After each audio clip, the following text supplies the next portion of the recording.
To avoid a scandal, the millionaire told the press that his maid was his fiancée. With no way out, she accepted the lie, but living together brought them closer than they imagined. The office on the 40th floor of the Callahan Tower in Manhattan vibrated with palpable tension. Ronan Callahan, heir to the family business empire, stared at his laptop screen with a mixture of frustration and despair. The sensationalist headlines screamed accusations about his alleged involvement in a financial scandal that threatened not only his reputation, but the entire legacy built by 3 generations of his family. "This is ridiculous," he exclaimed, running his hands through his impeccably combed dark hair. "These accusations are completely unfounded." Margaret Chen, the company's public relations director, stood on the other side of the solid mahogany table, her countenance showing concern. "The problem, Mr. Callahan, is not whether the accusations are true, it's how the media is painting the story. We need something big, something that completely changes the focus." It was at that moment that Talia Martinez walked through the glass door, carrying a tray of coffee. Her movements were discreet and efficient, as always. 2 years working as an executive assistant on the floor, she had learned to make herself almost invisible during important meetings. Her dark brown eyes picked up on the tension in the room as she placed the cups on the table. Ronan watched her for a moment, an idea beginning to form in his mind. "Margaret, you said that we need to change the focus of the media, right?" "Exactly. Something to make journalists completely forget about this supposed leak of inside information." "What if?" Ronan hesitated for a moment, his gaze alternating between Margaret and Talia, who was already heading for the door. "What if I announced my engagement?" Talia froze with her hand on the doorknob. Margaret arched an eyebrow, puzzled. "Go on," the PR director encouraged. "A modern fairy tale," Ronan elaborated, rising from his chair. "The billionaire heir who falls in love with his executive assistant. The media loves that kind of story." Talia turned slowly, her eyes wide with surprise. "Mr. Callahan, brilliant!" Margaret exclaimed, already typing furiously on her tablet. "An unlikely love story, breaking down social barriers. We can work with that, but it would need to be convincing." "Wait a minute," Talia protested, her normally soft voice carrying a tone of indignation. "You can't just decide that without—" "I'll double your salary," Ronan interrupted, his blue eyes fixed on hers, "plus a substantial bonus when it's all over." It would only be a few months until this scandal blows over. The silence that followed was deafening. Talia felt the weight of 2 decades of financial responsibilities on her shoulders. Her younger sister needed expensive surgery. Her mother was still paying off the debts left by her deceased father. Money would solve all these problems. "Why me?" she finally asked, her voice just a whisper. "Because you're discreet, professional, and," Ronan hesitated, searching for the right words, "credible. People would believe that someone like me could fall in love with someone like you." The words, although intended as a compliment, hit Talia like a slap. "Someone like me," she repeated, a bitter smile playing on her lips. Margaret, sensing the tension, quickly intervened. "Think of it as a business transaction, Ms. Martinez, one that would benefit both parties." Talia looked out of the panoramic window, observing the city that never slept. New York had always been a place of impossible dreams and difficult compromises. Her family had immigrated from Mexico in search of a better life, and now she was there, at the top of a skyscraper, considering a lie that could change everything. "We need to establish some rules," she finally said, surprising herself with the firmness in her voice. Ronan smiled, that smile that often appeared on the covers of business magazines. "Of course, we can discuss the terms." "No," Talia interrupted him, straightening her shoulders. "The rules are simple. We'll keep this strictly professional. No forced intimacy, no taking advantage of the situation. And when it's all over, you'll give me a letter of recommendation and you'll never try to interfere in my future career." Ronan's smile faltered for a moment, surprised by her assertiveness. Margaret watched the interaction with growing interest. "Do we have a deal then?" he asked, holding out his hand. Talia looked at the outstretched hand, thinking of her family, her responsibilities, all the dreams she had put off. "We have a deal, Mr. Callahan." When their hands touched to seal the deal, Neither of them could have imagined how that elaborate lie would transform their lives.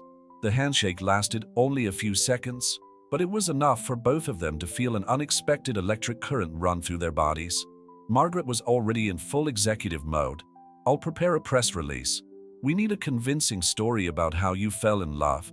Something gradual, realistic." As the PR director continued her planning, Ronan and Talia looked at each other, each lost in their own thoughts. He, wondering if he had underestimated the complexity of what he was proposing. She, wondering if the price of her integrity was worth what she was about to receive.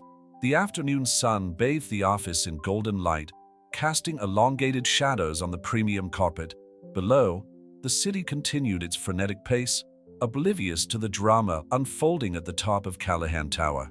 A story was about to begin, woven with threads of need, ambition, and, perhaps, something deeper that neither of them was prepared to admit.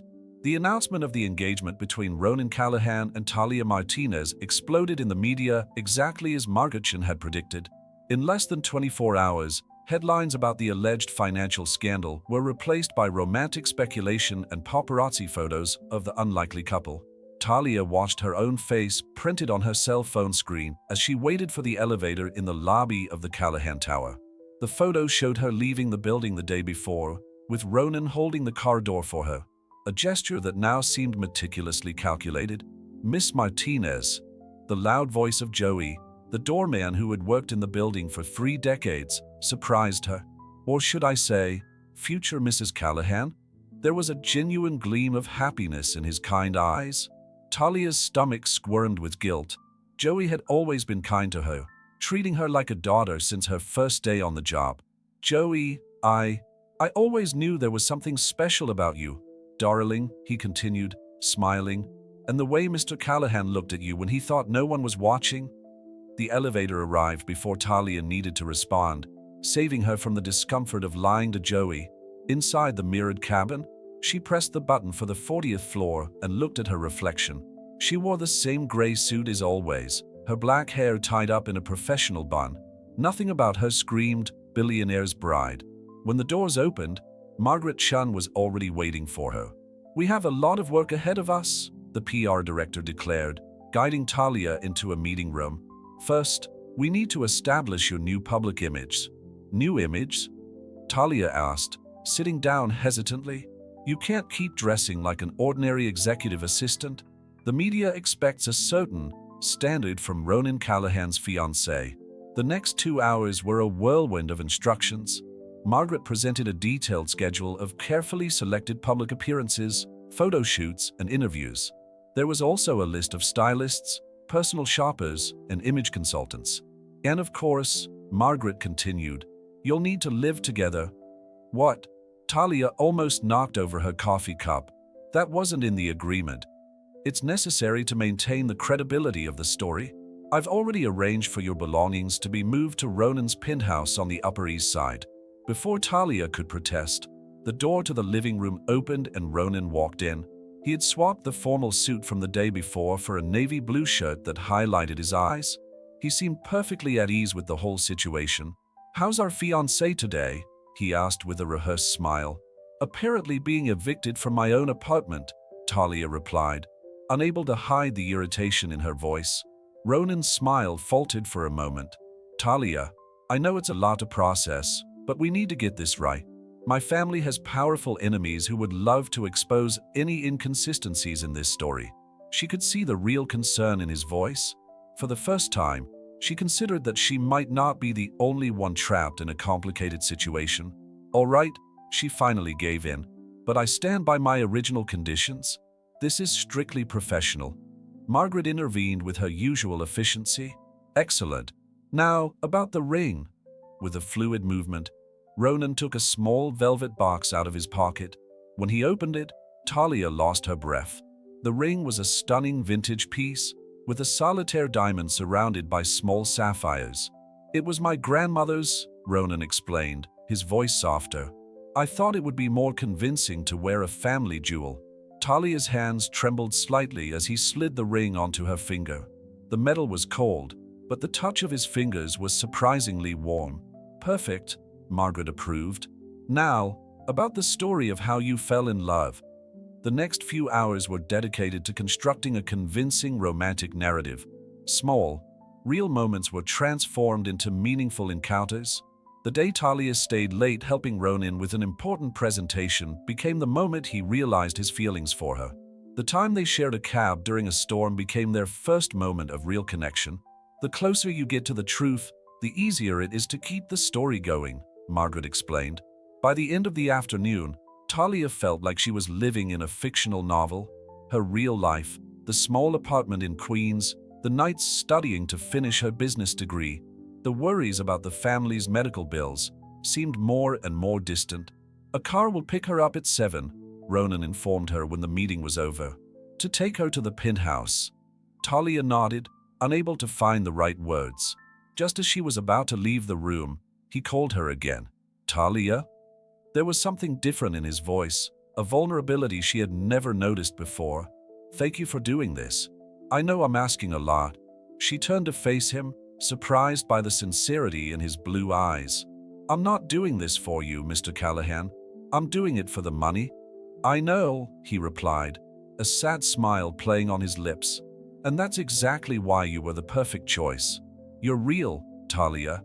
In a world full of people pretending to be something they're not, you've never tried to be more than you are."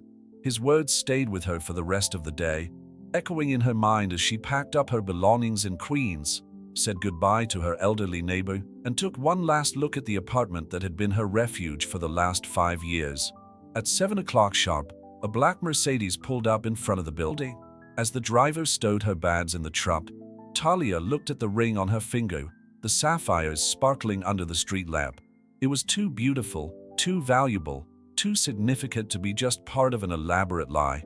But that's exactly what it was, a lie, and Talia needed to remind herself of that every second, or risk losing herself completely in this new reality that was about to begin.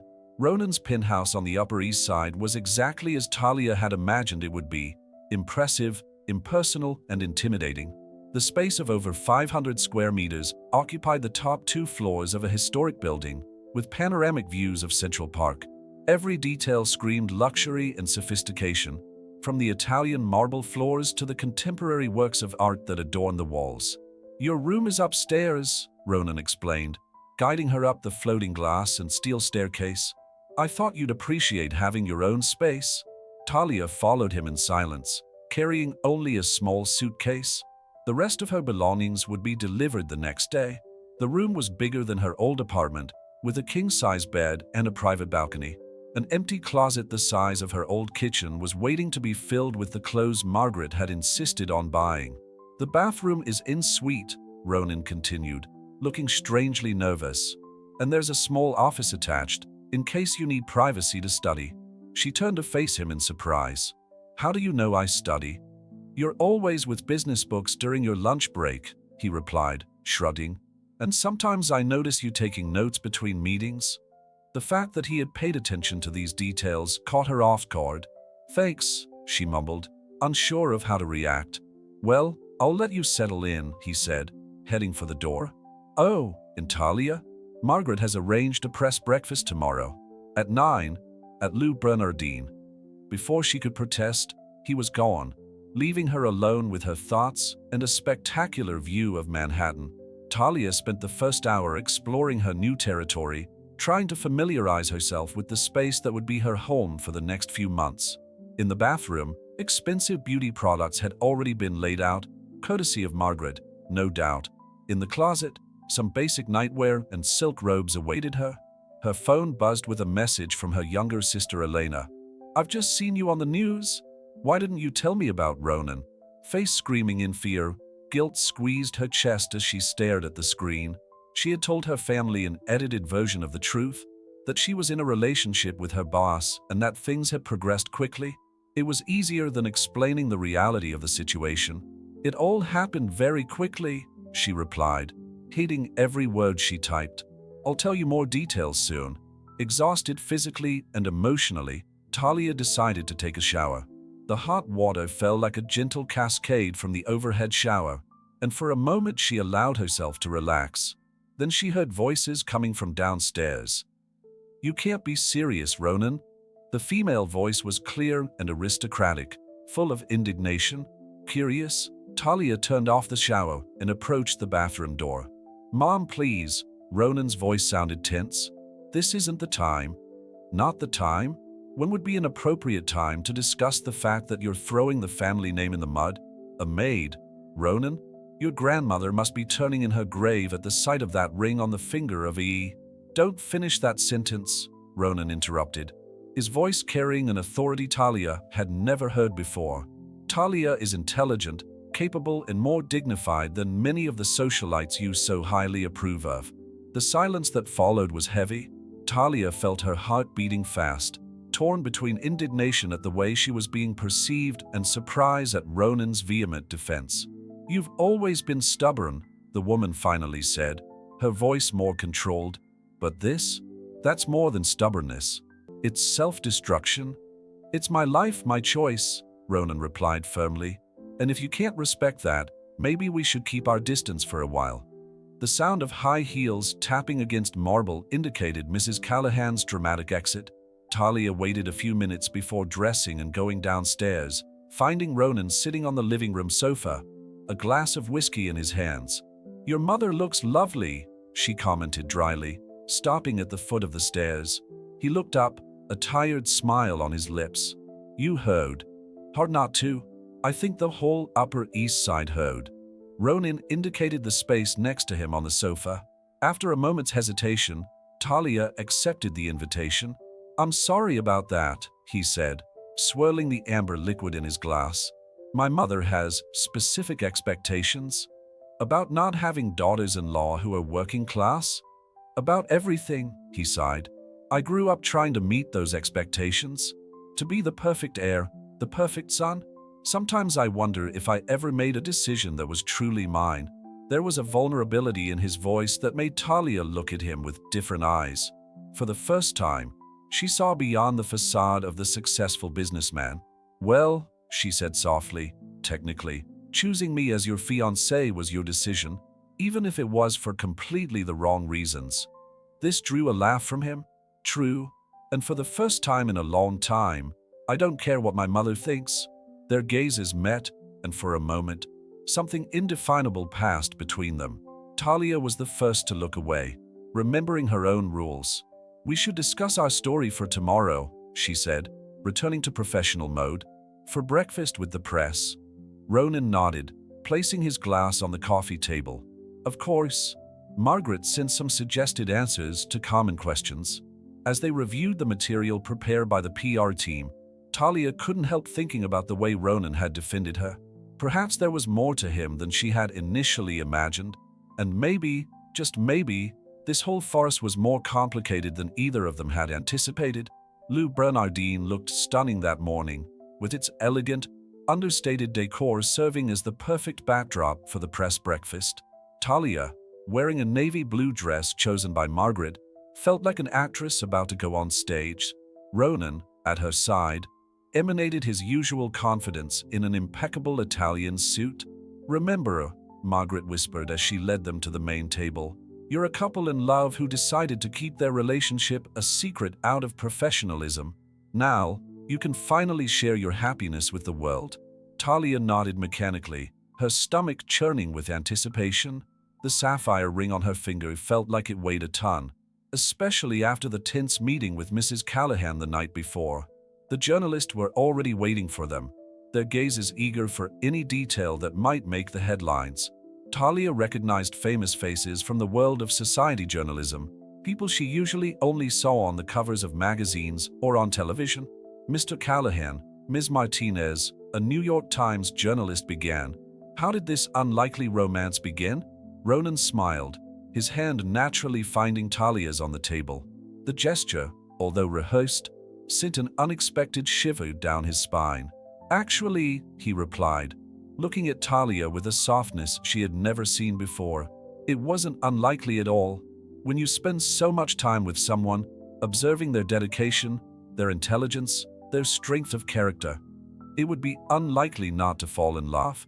Talia's heart skipped a beat. The way he spoke, the way he looked at her. If she didn't know better, Even she would have believed the lie. Ms. Martinez, another journalist, interjected. Many speculate about the difference in social classes. How do you deal with that? Before Margaret could intervene with a prepared answer, Talia felt something awaken inside her. Social class doesn't define character, she replied, her voice firm. I grew up watching my mother work 3 jobs to give us an education. I learned that dignity is priceless and that respect is earned through actions, not surnames. An admiring silence pervaded the table. Ronan shook her hand gently, a gesture that seemed to say, well done. In your plans for the future? Asked a Vogue reporter. To finish my business degree, Talia answered honestly. Ronan has been very supportive of my studies. That's true, he added. Talia has a natural talent for business. I'm sure one day she'll be running her own company. Breakfast continued with more questions, all skillfully answered with a mixture of partial truths and carefully constructed lies. When it was finally over, Talia felt emotionally exhausted. You were amazing, Margaret praised as they walked to the car. That answer about social class? Pure gold. But Talia barely listened. Her mind was stuck on the moment when Ronan had talked about his qualities, on the warmth of his hand on hers, on the way his eyes seemed too sincere for someone just playing a role. In the car, on the way to the office, a heavy silence settled between them. It was Ronan who finally broke it. What you said about your mother, was it true? Talia looked out of the window, watching the city go by in blurs. Yes, she worked as a cleaner, a waitress and a caregiver for the elderly. She still works, in fact. And your father? He died when I was 16. He left more debts than memories. Ronan was silent for a moment, processing the information. Is that why you accepted this deal? For the debts? Partly, she admitted. My younger sister needs expensive surgery. The insurance doesn't cover everything. Why haven't you mentioned that before? The company has an excellent healthcare plan for employees and their families. Talia turned to face him, surprised by the genuine concern in his voice. Because I didn't want to seem like I was asking for favors. Everything I've achieved in the company has been on my own merit. Your pride can be both your greatest quality and your greatest flaw, he observed, a soft smile playing on his lips. Look who's talking, she retorted. The man who preferred inventing a fake engagement to admitting a mistake. His smile disappeared. Touché. When they arrived at the office, Margaret was waiting for them with more appointments. A photo shoot for Vanity Fair, individual interviews, charity events they needed to attend as a couple. And don't forget, she added, the Callahan Foundation Gala dinner next weekend. All of New York's high society will be there. Including your mother, Talia commented, remembering their meeting the night before. Don't worry about my mother, Ronan said, his voice carrying a surprising determination. She'll have to accept my choices, whether they're real or not. Those words, real or not, hit Talia like a punch in the gut, brutally reminding her of the reality of her situation. For a few hours, over breakfast with the press, she had almost allowed herself to believe the forest they were constructing. But it wasn't real. The tenderness in Ronan's eyes, the warmth of his touch, the kind words were all part of an elaborate performance designed to save his reputation and solve her financial problems. And yet, as she watched him in his meeting through the glass wall of his office, Talia couldn't help but have the disturbing thought that, perhaps, it wasn't all a lie. Perhaps, hidden beneath all the layers of pretense and need, there was something genuine growing between them. It was a dangerous thought, she knew, the kind of thought that could turn a professional agreement into an emotional disaster. The ballroom of the Plaza Hotel glowed with the elegance characteristic of New York high society events. The Callahan Foundation Gala dinner had arrived, and with it, the first big public test for Ronan and Talia as a couple. Talia nervously adjusted the dark red dress that Margaret had chosen, a Valentino model that cost more than her annual salary. Her reflection in the ladies' room mirror seemed to belong to someone else. Elegantly groomed hair, flawless makeup, discreet but visibly expensive jewelry. You look stunning, Margaret commented, entering the bathroom, but you need to stop fiddling with the dress. Confidence is key. Easy to say, Talia muttered. You're not the one who's going to face the cream of society by pretending to be something you're not. On the contrary, Margaret smiled. touching up her own lipstick. We're all always pretending to be something. The difference is that some of us have been doing it for so long that we've forgotten who we really are. The remark struck Talia unexpectedly. Was it true that since arriving at Callahan Tower 2 years ago, she hadn't been playing a role herself? The competent, professional executive assistant who never let her worries or exhaustion show between a work shift and evening classes. "Ronan is waiting for you in the lobby," Margaret informed her. "Remember, you're the evening couple. Everyone will be watching, especially after that interview at Le Bernardin." Talia nodded, taking a deep breath. The interview had generated more buzz than expected, with several media outlets highlighting the couple's refreshing authenticity. If only they knew. In the lobby, Ronan was waiting for her in a perfectly tailored tuxedo. His gaze when he saw her coming down the stairs made her heart skip a beat. There was something there, an admiration that seemed too genuine to be just acting. "You're," he began, words failing him for the first time since Talia had met him, "presentable enough not to embarrass the Callahans," she added, half joking, half serious. "Extraordinary," he corrected, offering his arm, "and anyone who thinks otherwise should be ashamed." They entered the ballroom as if they had done this 100 times before. Talia noticed the glances, the whispers, the silent appraisals. Mrs. Callahan was in a group near the bar, her displeasure evident even from a distance. "Ronan, darling," an elegant middle-aged woman approached. "And this must be your fiancée, Sophie Wellington, a friend of the family for years." "Delighted," Talia replied, noticing the woman's slight British accent. "I must say," Sophie continued, "it was a breath of fresh air to see your interview. So different from the usual empty socialites we usually see around here." Before Talia could reply, another voice joined the conversation. "Different is an interesting word, isn't it, Sophie?" Victoria Callahan, Ronan's mother, approached with the predatory grace of a panther. "Although I would have preferred to use inappropriate." The silence that followed was cutting. Talia felt Ronan tense beside her, but before he could intervene, she stepped forward. "You know, Mrs. Callahan," Talia began, her voice calm but firm, "it's inappropriate to judge someone's worth by the size of their bank account or last name.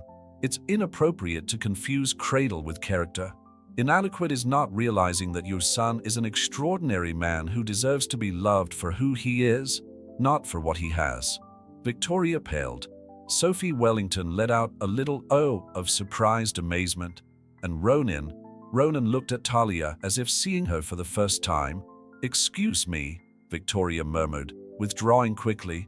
"Brilliant," Sophie smiled, raising her glass in a silent toast before walking away. When they were alone, Ronan led Talia to the dance floor. The orchestra was playing something soft and romantic. "You didn't have to defend me," he murmured as they danced. "I wasn't defending you," she replied. "I was defending the truth." "What truth?" "That you are more than your surname or your bank account?" Talia stared at him.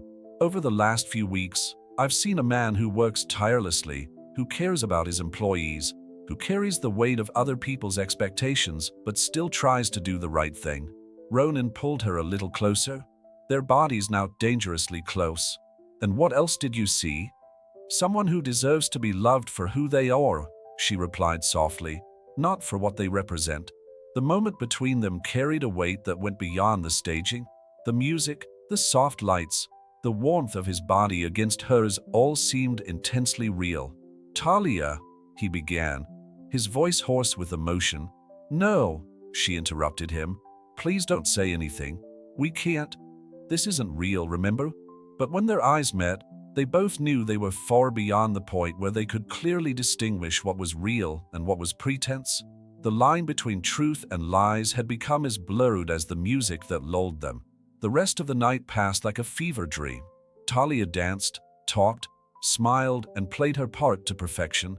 But inside, her heart was fighting a painful battle between what her mind knew to be true and what her heart was beginning to feel.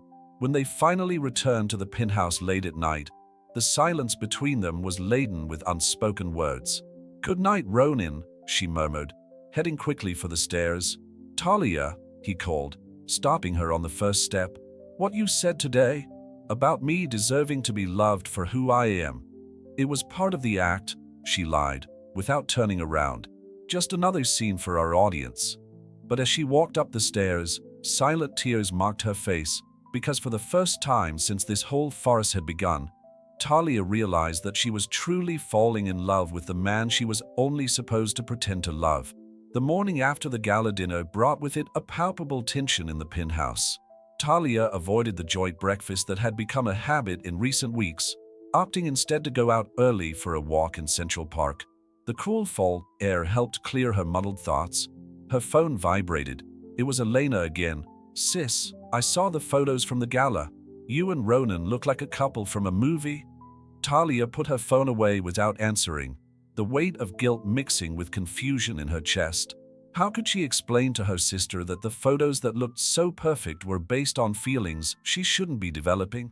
Back in the office, Margaret was waiting for her with a worried expression.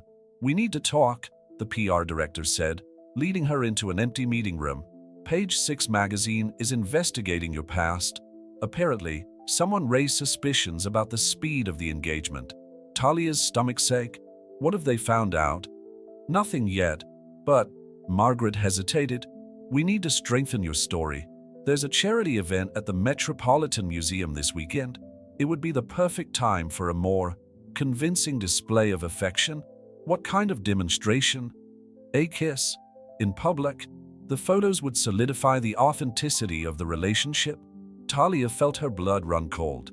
Kiss Ronan? After the night before? After realizing her growing feelings for him? "I can't do that," she said, standing up abruptly. "Talia," Margaret called out, her voice softer than usual. "I've noticed how you look at him, and how he looks at you." "It's not real," Talia insisted, more to herself than to Margaret. "None of this is real." "Are you sure? Because last night, when you defended Ronan in front of his mother, it felt very real to me." Before Talia could reply, the door to the living room opened and Ronan walked in. His gaze met hers for a moment before quickly turning away. "Margaret, can you give us a minute?" he asked. When they were alone, the silence weighed between them like a physical presence. "I heard about page 6, he began. "In the kiss suggestion?" "We don't have to do that," Talia replied quickly. "We can find another way." "What if I wanted to?" The question caught her off guard. She looked at him, trying to decipher the expression on his face. "Ronan, last night," he continued, taking a step towards her, "when you talked about me deserving to be loved for who I am, not what I represent, it was the first time anyone really saw me. Not the Callahan heir, not the businessman, but just me." "Please," Talia whispered, feeling tears forming. "We can't confuse things. This is a business deal, remember?" "Is it? Because that's not how I've been feeling for the last few weeks." He ran his hand through his hair, a gesture she had already learned to associate with his vulnerability. "When I wake up in the morning, my first thought is you. When something funny happens during the day, I want to share it with you. When I'm in endless meetings, I find myself thinking of your smile." "Stop it," she ordered, a tear escaping. "You're confusing gratitude with something else. I helped you through a difficult time, that's all." "It's not gratitude, Talia. It's something much deeper and you know it." He moved closer, his familiar scent making her heart race. "Tell me you don't feel the same way. Tell me I'm imagining things when I see how your eyes sparkle when we laugh together, how your hand fits perfectly in mine when we dance, how your voice becomes softer when we're alone." Talia closed her eyes, trying to protect herself from the intensity of that moment. "I can't." "We can't." "Why not?" "Because when this is over, you'll go back to your world and I'll go back to mine. Because your mother is right. We're from two different realities. Because you're scared," he added softly. "As much as I am." She opened her eyes, finding his so close. "What are you afraid of?" "That this is too real. That when it's all over, I won't be able to live without you again. That for the first time in my life, I've really fallen in love. And it's with the one person who believes I shouldn't have." Talia's heart was beating so loudly that she was sure he could hear it. The closeness between them was electrifying, dangerous. "I have to go," she muttered, backing away. "I have a meeting with the finance department in 5 minutes." "Talia," He called when she was already at the door. About the kiss at the event, it's your decision, but know that if it happens, it won't be because of page 6 or Margaret or anyone else. It will be because I've wanted to kiss you since the first dance we shared. She left the room feeling as if the ground was moving beneath her feet. In the bathroom, she stared at her reflection in the mirror, seeing in her own eyes the conflict that was consuming her. The truth was that she wanted that kiss too. She wanted more than just a kiss. She wanted all the little intimacies they had shared over the last few weeks, but this time without the weight of the lie between them. But how could she trust feelings that were born out of a sham? How could I believe that something real could blossom from seeds planted in such dubious soil? The rest of the day passed in a blur of meetings and appointments, with Talia and Ronan orbiting around each other like planets caught in a complex gravitational dance, close enough to feel the pull, far enough apart not to collide. In the evening, alone in her penthouse bedroom, Talia picked up the sapphire ring that had become part of her over the last few weeks. Under the soft light of the lamp, the stones sparkled with dangerous promises of a love that shouldn't exist, but that stubbornly grew, like a wild flower breaking through the asphalt. The Metropolitan Museum of Art shone under the Saturday night lights, its historic staircases filled with members of the New York elite. The charity event had attracted celebrities, politicians, and tycoons, all eager to see the couple who dominated the social headlines. Talia watched her own image reflected in the windows of the car as it approached the museum. The sapphire blue dress, a deliberate choice to match the engagement ring, fell like water over her figure. Margaret had insisted on a professional stylist for the occasion, transforming her into an even more sophisticated version of herself. "Ready?"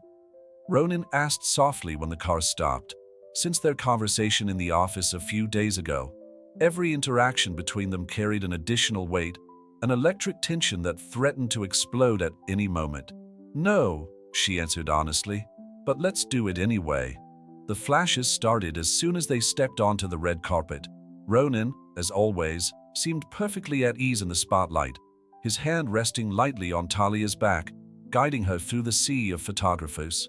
"Mr. Callahan, Ms. Martinez, please look here. How about a kiss for the cameras? Talia, what's it like being the modern Cinderella?"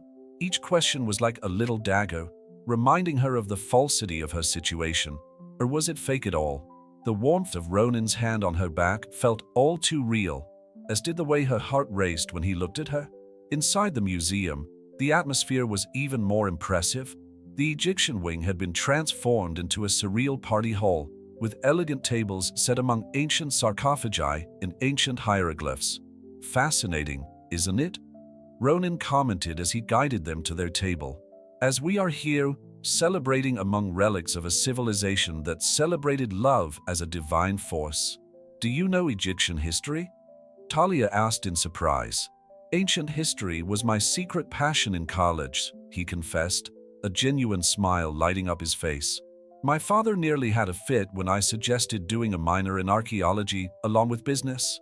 These little revelations, these glimpses of the real Ronan, were what scared Talia the most.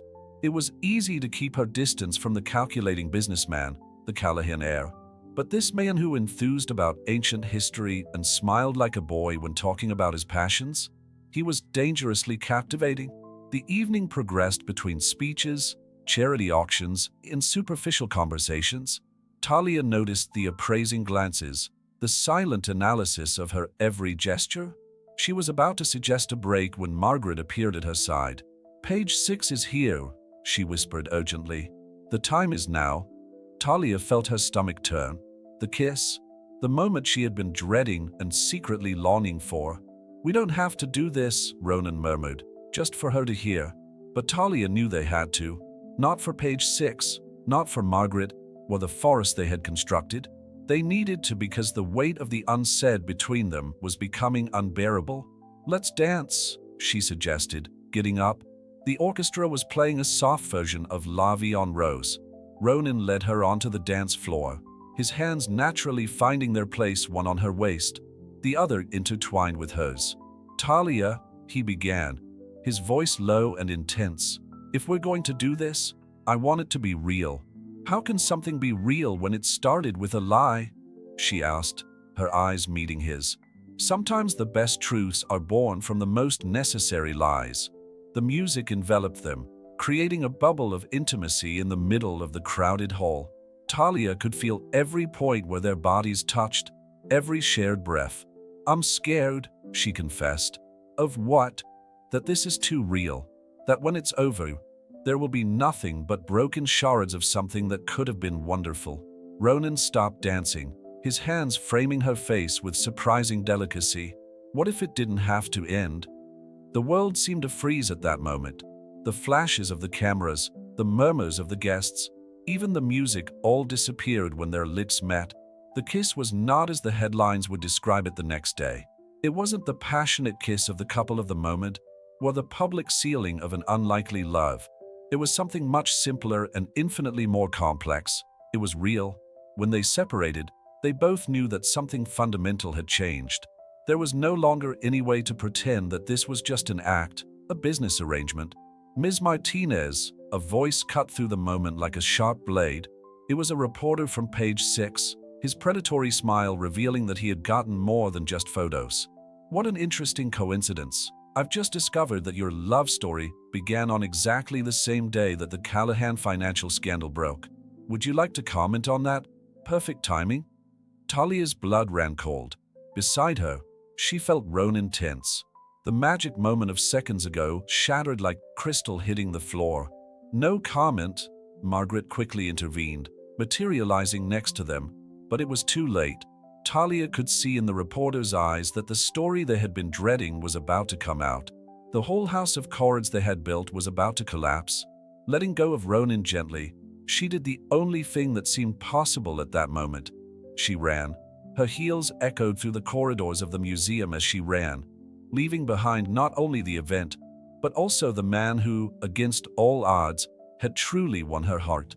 The cab snaked through the streets of Manhattan as Talia tried to hold back the tears that threatened to ruin her perfectly applied makeup. The city lights passed like blurs through the window, reflecting the whirlwind in her mind. "Where to, ma'am?" the driver asked again, looking in the rearview mirror. Talia hesitated. She couldn't go back to the penthouse, not now. Her old apartment in Queens already had new tenants. "Plaza Hotel," she finally replied, remembering the corporate credit card that Margaret had insisted she keep for emergencies. Meanwhile, at the Metropolitan Museum, chaos was ensuing. Margaret was trying to control the damage, but the page 6 reporter had already gotten what he wanted with his bombshell story. Ronan was standing where Talia had left him, his normally composed face now a mask of concern and determination. "Margaret," he called out, his voice cutting through the growing buzz, "cancel all my appointments for tomorrow." "Ronan, we need to manage this now." The press can wait," he interrupted. "Talia is more important." At the Plaza Hotel, Talia took refuge in a luxurious suite that seemed to mock her current situation. Sitting on the edge of the king-size bed, she finally allowed the tears to fall freely. Her phone kept vibrating with messages from Elena, calls from Margaret, social media notifications exploding with speculation about the drama at the Met. One message in particular caught her attention. "Talia, please let me explain. What started out as a lie has turned into something real. I love you, Ronan." The words on the tear-blurred screen seemed to pierce his heart. How could he say he loved her when everything between them had been built on a foundation of lies? A soft knock on the door startled her. "Room service," the female voice announced. "I didn't order anything," Talia replied, her voice hoarse.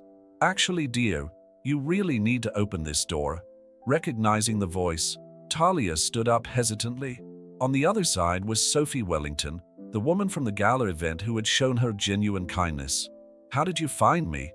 "Darling, I serve on the board of 5 of Manhattan's largest hotels," Sophie smiled, entering without waiting for an invitation. "And I also know a lost soul when I see one." Sophie was carrying a bottle of champagne and 2 glasses. "Now, let's talk about love, lies, and all the complicated nuances between the two of you." "There's nothing to talk about," Talia protested weakly. "It was all a farce from the start." "Was it?" Sophie arched a perfectly drawn eyebrow as she poured the champagne. "You know, I've spent 40 years observing New York high society. I've seen more arranged marriages, business mergers disguised as romance, and relationships of convenience than I can count. But you and Ronan? You're different. How can you be so sure? Because plan lies don't produce the kind of look I saw in his eyes when you defended him in front of Victoria, nor does it make someone cry real tears for something that supposedly isn't real. Talia unconsciously touched her wet face. Even if there are real feelings now, how can you trust something that started with a lie? Oh, darling, Sophie laughed softly. Do you think love is something that follows logical rules? Sometimes the best love stories start in the most unlikely ways. Another knock on the door interrupted the conversation. This time it was Margaret, looking simultaneously exhausted and determined. Talia, we need to talk about damage control, she began, but Sophie interrupted her. Margaret, darling, why don't you join us for a cuppa? I think we all need a moment to breathe. The three women formed an unusual picture: the veteran socialite, the PR executive, and the runaway bride, all sharing champagne in a hotel suite at 11 o'clock at night. Page 6 will publish the story tomorrow, Margaret informed us after a long sip. But maybe we can use that to our advantage. How? Talia asked, skeptical. By telling the truth. Not all of it, but enough. Yes, the timing of the engagement announcement was strategic, but what happened afterwards? The feelings that developed? That's real. What about the shareholders? The Callahan's reputation? Talia questioned. Darling, Sophie interjected. Sometimes the best way to protect a reputation is to show humanity. People love a redemption story, especially when it involves true love. Before Talia could reply, her phone vibrated again. It was Elena. Sis, I don't know what's going on, but I saw Ronan on TV just now. He's giving a press conference, declaring his love for you in front of everyone. With trembling hands, Talia turned on the TV in the bedroom. There was Ronan, his bow tie loose around his neck, hair mussed, looking more vulnerable than she had ever seen him. Yes, our engagement began as a strategy, he admitted to the cameras. But the truth is that falling in love with Talia was the only unplanned thing in my entire life, and also the best thing that ever happened to me. Margaret and Sophie watched Talia, who was paralyzed in front of the TV. So, Sophie broke the silence. What are you going to do now? Talia looked at the sapphire ring on her finger, at the two women trying to help her, at the image of Ronan on TV, so different from the controlled executive she had met months ago. The truth was that she had changed too. The assistant who had accepted a business deal out of necessity had turned into a woman who had discovered her own strength and, in the process, had fallen in love. I have to go, she said, standing up abruptly. Where? Margaret asked, although her smile suggested she already knew the answer. To tell my own truth. The New York night pulsed with its characteristic energy as Talia left the Plaza Hotel, determined to find Ronan. Her sapphire blue dress rippled in the cool autumn breeze as she crossed the city in a cab, her heart beating in a frantic rhythm that echoed her uncertainties and hopes. The driver tuned the radio to a local news station. The heir to the Callahan empire surprised everyone with an impromptu press conference. The admission of the initial engagement arrangement. Can you turn it up, please? Talia asked, leaning forward. Close sources indicate that the financial scandal threatening the company has been completely disproved by evidence presented this afternoon. The timing of the revelation about the engagement now seems more complex than it initially did. Talia frowned, confused. Margaret hadn't mentioned anything about the original scandal being resolved. Her phone vibrated, and it was Elena again. Sis, you need to see this. They've just released documents proving that the whole scandal was a setup by the contestants. Ronan knew about it for weeks, but he kept the engagement anyway. Her sister's words struck Talia like a bolt of understanding. Ronan could have ended the engagement farce weeks ago, when the first evidence emerged. But he didn't. Why not?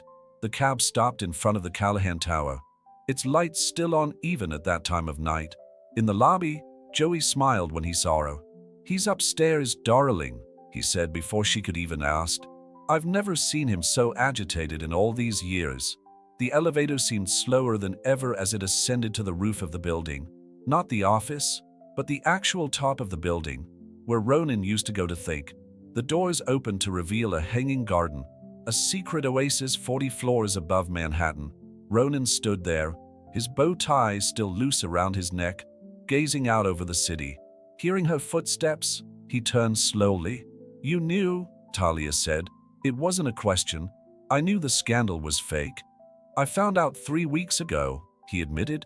"Our lawyers gathered all the evidence." "Why didn't you tell me? Why keep up this farce?" "Because at that moment, I realized that it was no longer a farce for me." He took a step towards her. "And I was afraid that if I told you the truth, you'd leave. So you preferred to keep lying?" Her voice trembled with restrained emotion. "No, I preferred to keep hoping that what was growing between us would be strong enough to survive the truth." He ran a hand through his hair, a gesture she now knew so well. "Talia, I've spent my whole life following a script.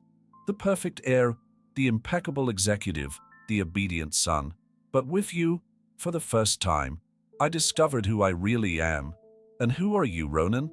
"A man who fell in love with the most authentic woman he'd ever met, who woke up eager to hear your honest opinions on everything, who found himself smiling when he remembered how you turn up your nose when you disagree with something, who began to see the world differently through your eyes." Silent tears streamed down Talia's face. "You could have lost everything, the company, your reputation. And it would still have been worth it," he added, now just a step away. "Because I gained something much more valuable. I learned to be true to myself." The night wind gently stirred the plants in the garden, carrying the scent of the flowers that survived bravely at the top of the skyscraper. It was a surreal environment, a piece of nature suspended between the stars in the concrete. "When you ran away from the Met," Ronan continued, "I realized I couldn't lose you because of more lies. That's why I held the press conference, not to save the company's reputation, but to finally be completely honest." "And now?" Talia asked, her voice only a whisper. "What happens now that all the truths have come out?" "Now," he smiled softly, "I'd like to do something I should have done a long time ago." Ronan knelt down, not with the rehearsed elegance of a billionaire heir, but with the sincere vulnerability of a man in love. He took out a small box from his pocket, different from the one that had contained his grandmother's ring. "Talia Martinez, you taught me that true value doesn't lie in bank accounts or surnames, but in the courage to be authentic.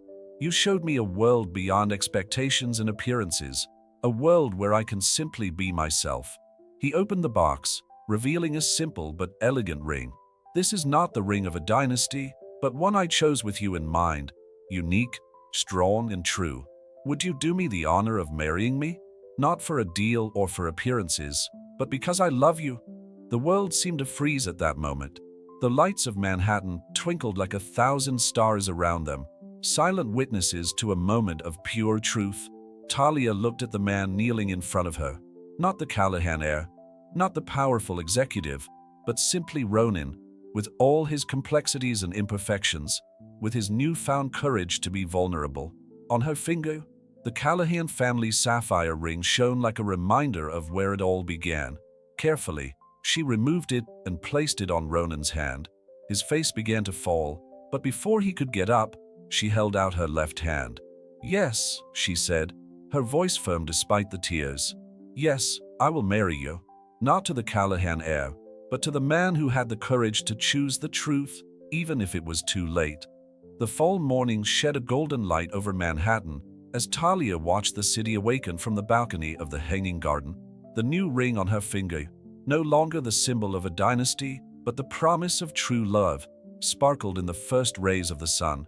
The night before had changed everything. Ronan's confession, the revelation about the false scandal, the heartfelt proposal of marriage. Every moment seemed both surreal and perfectly natural, as if the whole path they had traveled had inevitably led them there. "Coffee?" Ronan appeared at her side, offering a steaming cup. He was already dressed for the office, but there was something different about his posture, a lightness she had never noticed before. "Thank you," she smiled, accepting the cup. "It's strange, isn't it? How everything has changed and yet remains the same." "What do you mean?" "Well, you're still the Callahan CEO. I'm still your executive assistant. Manhattan is still spinning down there. But nothing is the same." Ronan moved closer, leaning on the balcony railing next to her. Actually, about that, there's something we need to discuss. Talia's heart skipped a beat. What? I received an interesting proposal from the board last night after the press conference. They want to create a new division in the company focused on social responsibility and community development. And they want you to run it? Talia almost dropped her cup. What? But I haven't even finished my degree yet. That's exactly why it'll be perfect. You can finish your studies while developing the pilot project. Your unique perspective, your understanding of people's real needs, that's exactly what we need. Ronan, people will think it's favoritism, that… Not at all, he interrupted her gently. It wasn't even my idea, it was the council's. Apparently, your passionate defense of true value and dignity impressed more than just journalists. At that moment, Talia's phone vibrated with a message from Elena. Sis, I just saw it on the news. The Callahan Foundation is going to set up a scholarship program in your name? Why didn't you tell me? A scholarship program? Talia looked at Ronan, questioningly. Surprise? He smiled, a little embarrassed. I thought it would be a good way to start your division by helping other students who, like you, have potential but need opportunity. Tears began to form in Talia's eyes. They weren't tears of sadness or confusion, like so many she had shed in recent months, but of pure gratitude and love. How do you do it? She asked softly. What? Turn every lie we tell into something true and good? Ronan touched her face gently. Maybe because, right from the start, you taught me that truth is not just the absence of lies, but the presence of authenticity. The moment was interrupted by Margaret, who appeared in the garden carrying her inseparable tablet. Sorry to interrupt, lovebirds, but we have a busy day ahead of us. Margaret, Talia smiled. Do we still need a PR director now that the truth has come out? More than ever, Margaret replied with a knowing smile. Someone needs to manage all the positive coverage about the couple who turned a business deal into true love and Callahan Enterprises' new social direction. The next few hours were a whirlwind of meetings, interviews, and planning. But this time, each moment carried a different purpose. No longer hiding a lie, but building something real. In the late afternoon, Talia found a moment to visit Joey in the lobby. So, the doorman smiled. I guess I can now officially say I knew it? What do you mean? Darling, I've spent 30 years watching people coming in and out of this building. I know when something is real, even when people themselves haven't noticed. Talia hugged him impulsively, making the old doorman laugh with emotion. Back at the penthouse, she found Ronan in the same garden where, the night before, they had finally found their truth. Penny for your thoughts? He asked, coming closer. I was thinking about how funny life is, she replied, entwining her fingers with his. We started with a lie to save your reputation and ended up discovering a truth that saved us both. What do you mean? You freed yourself from the expectations and masks you carried, and I learned that sometimes you have to lose yourself a little to truly find yourself. Ronan pulled her close, their bodies fitting together naturally. You know what else is funny? When I planned that whole fake engagement scheme, I thought I was protecting the Callahan legacy. I didn't realize I was about to create a much more important legacy. Which one? Proving that true love can be born in the most unlikely places, and that sometimes the best stories start with a lie but end with the purest truth. The sun was beginning to set over Manhattan, painting the sky in shades of pink and gold. Below, the city continued its frenetic pace, oblivious to the miracle that had taken place 40 floors up. So, Talia smiled. What happens now? Now, Ronan kissed her forehead softly. Now we start our own story. No scripts, no expectations, no lies. Just us, being true to each other and to who we really are. And there, in the garden suspended between heaven and earth, Talia realized that sometimes fate has a peculiar sense of humor. What had started out as an elaborate lie had turned into the deepest truth of her life. The truth that real love doesn't need important surnames or fat bank accounts. It just needs the courage to be authentic and the strength to choose the truth, even when the going gets tough. The ring on her finger was no longer a symbol of pretension, but a promise of authenticity. And as she watched the sunset with Ronan, Talia learned that some lies are just truths waiting for the right moment to blossom.